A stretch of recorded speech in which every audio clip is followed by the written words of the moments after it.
Welcome to the Histories of Northamptonshire podcast series, and this episode number 70. Recorded on location, each episode tells the story of one of the many and varied objects which are the focus of the exhibition A History of Northamptonshire in 100 Objects. The exhibition runs at the Northampton Museum and Art Gallery between the 20th of September 2025 and February 2026.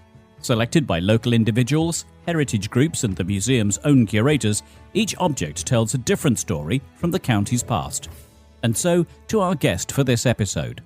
My name is Carol Bancroft-Turner and I am the chair of the Oundle Museum Management Committee. Tell me about the object that you've got in the exhibition. Well, when we got the email about choosing an item from the collection, this item had been standing in a corner in the museum. It's on permanent display, but it's sort of been relegated a bit to a corner. Although it's quite large, it fitted with everything. It was something from Oundle, and it was also something that was to do with the county as well. And the actual item it's 4 foot high, and it's a wooden boot. The bottom shoe bit of the boot is about 2 feet wide, and it's very thick and very heavy. So anybody that would be trying to wear that boot would have been extremely large. Yes. And in fact, it wasn't made for wearing at all, I believe. No. It was on our database. It actually says it's made from lead when I looked it up, but it's actually obviously a hard wood. It's a very heavy wood, been carved, and the top bit of it is lead. It's got a lead top on it, which I'm guessing they put that on it because it was outside of the shop quite a lot, and I believe it was brought in every night, which is why it's in such good condition. What was the use of this wooden boot? We think it was definitely for advertising, and I think that's why it was put outside the shop in Oundle. So the shop was set up in the 1800s as a boot and shoe shop, and we don't know the exact age of this boot. The wood is painted black, and on the front of it is gold lettering. And the style of the lettering is, we think, 1920s.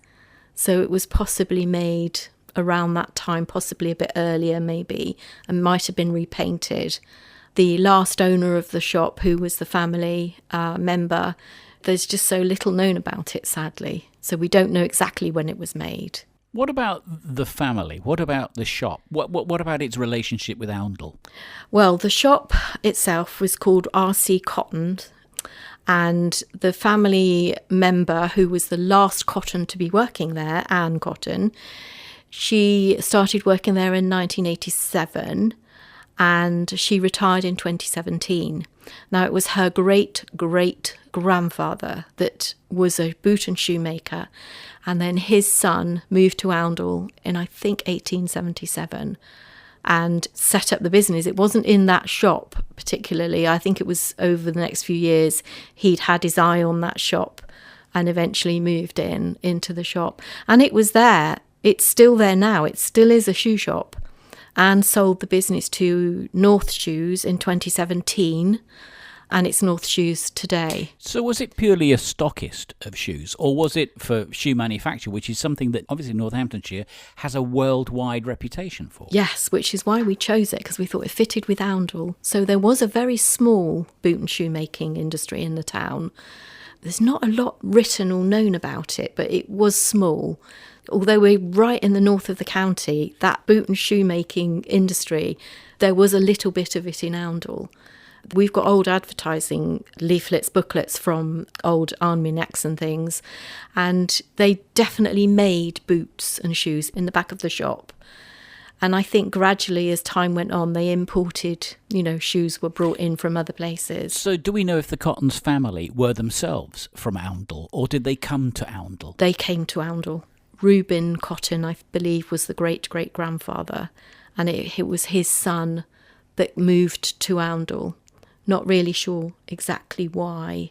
Anne may know. She has written a history of the family. This boot, you said it's 4 feet tall. Yeah. people who come to the exhibition will be able to see it for themselves. Yeah. And clearly we encourage you to do so. You say it might have been repainted, it might have been updated for either for the mode or simply because it had become weather-beaten, something like that. Do you know whether it was a well-known item to people who lived in the town anyway? Do you know what? I think it is. And that is it. Funny enough, I met someone last night and I was saying that I was coming here today to talk about the boot. And she said to me, I remember that boot. She moved to Oundle in the early 70s and with her small children, and she remembers going in there with her children to buy shoes, Startwright and Clark's, I believe, only, very strict. And she remembers the boot. And I said, oh, that's amazing. So I think once it's advertised more, I think we will hopefully get a bit more stories about it, people remembering. Anne Cotton, who was the last family member to own the shop, she remembers playing on it as a child, sitting on it, because the shoe bit of the boot is sittable on for children, although it's not very steady. And lots of children would have had their feet properly measured back in the day for their first pair of shoes, and that item would have been part of their experience. Yeah, definitely. So generations of Oundle people might well have encountered this item. Yes. It would become become for them as familiar as perhaps some of the architecture of the town. Of the town, I'm sure. You know, once it's advertised a bit more, I think that's what I thought about it as well. It was a bit hidden in the museum, in a corner, because it was so big and heavy. It was sort of shoved in a corner where it couldn't be moved. Carol, you said that the Cottons family goes back to the late 1800s. Yes. 4 generations from Reuben up to Anne. The last owner of the shop, to Anne, as you say. What about the rest of trade in Oundle through that period? Would it have been a place of artisans, of people who produced their own wares and then sold them to the public? Is that the kind of trade that Oundle benefited from? I think so, yes. I would definitely say a definite yes to that. At the museum, we did actually do an exhibition of the census taken in 1851, and we picked out all the different things that were going on in the town and things that were being made. There were lots of tailors, obviously the shoemaking industry. There were stay makers. There were lots of shops that, yes, made items for people to buy. It was very... artisans, I would have called it. I don't know when that stopped. So fine shoes for the family from Cottons in Oundle. What is your personal reaction to this 4-foot wooden boot? A lot of people will know about the Elton John Doc Martin boots that reside in Northampton. This is almost your version of the same kind of a thing. What is your reaction to it as a historian, but also as somebody who comes from Oundle? Well, yeah, I mean, I thought it was amazing. And when we thought about something to go into this exhibition, I thought, yes, that boot has got to go. Because it's so unusual. I mean, I'm pretty sure it could be a one-off. I've never seen anything like it before. I certainly don't know if Northampton Museum would have anything like it in their collection. So why then should it be in the exhibition of 100 items? What role does it play within the exhibition for you? Well, for me, I thought it sort of killed 2 birds with one stone. It was something to do with Oundle. You know, an Oundle business. It was there for a very long time, over 100 years. And also fitted with the boot and shoemaking industry of the whole county. I know it was only an advertising thing, but it was shaped like a boot and just fitted.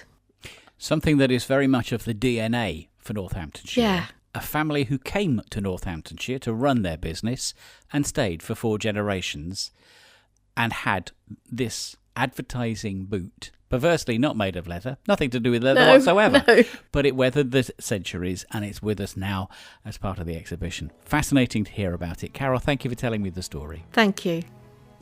Thank you for listening to this Histories of Northamptonshire podcast. If you would like to find out more about the objects or listen to other episodes in the series, go to www.northamptonmuseums.com.